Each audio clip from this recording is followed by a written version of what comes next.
ఎలా చేయాలంటే బియ్యం పిండి ఆడించుకొని వచ్చి దాన్ని వేయించి బెల్లం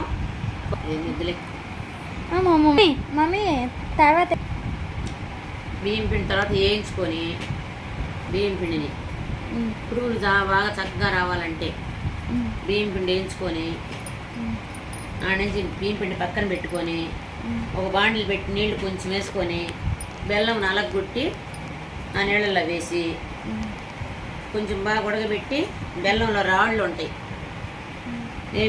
బెల్లంలో రాళ్ళు ఉంటాయి అది మళ్ళీ వడకట్టుకొని కొంచెం ఆరినాక పిండిలో పోసుకోవాలి. పోసుకొని ఇట్లా వడకట్టుకొని పోసుకొని ఎంత కావాలో అంత కలుపుకొని చాలా కొంచెం నీళ్లు కలుపుకొని దీన్ని ముద్ద చేసుకొని ఇడ్లీ పాత్ర పొయ్యి పెట్టి ఇడ్లీ ప్లేట్ ఒకటి లోన పెట్టి నీళ్ళు పోసి దీపాలు చేయాలి. చిన్న చిన్న దీపాలు, ఉండలు, కుడుములు. ఆడో ఫోన్ వస్తూ ఉంది. బెల్లం కలిపామా, వడకట్టి పిండి కలుపుకొని లైట్గా కొంచెం సాల్ట్ టేస్ట్ కోసం కొంచెం సాల్ట్ వేసి మళ్ళా కుక్కర్ పెట్టి కుక్కర్లో ఒక ప్లేట్ వేసి ఈ ఉండలు దీపాలు కొంచెం కొన్ని ఇలా ఇలా ఇలా చేసి దీపాలు ఇలా ఇట్లా దీపాలు చేసుకొని ఇట్లా పెట్టేటప్పుడు తీయాలి.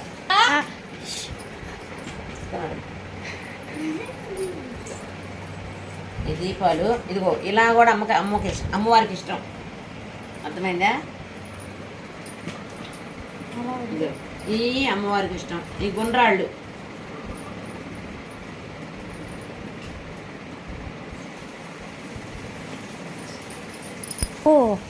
గంగమ్మ జాతరకి ఇదిగో ఈ గుండ్రాళ్ళు, ఇది కుడుము, ఇది దీపాలండి. ఇవి దీపాలండి.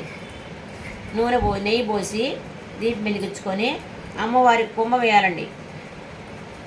ఇలా దీపాలు అమ్మవారికి కుంభ వేయాల. ఇప్పుడు ఆ పని చేయకుండా దాని మీద పెడతా. మా రేణుగుంట గంగమ్మ జాతరకి కుంభం స్పెషల్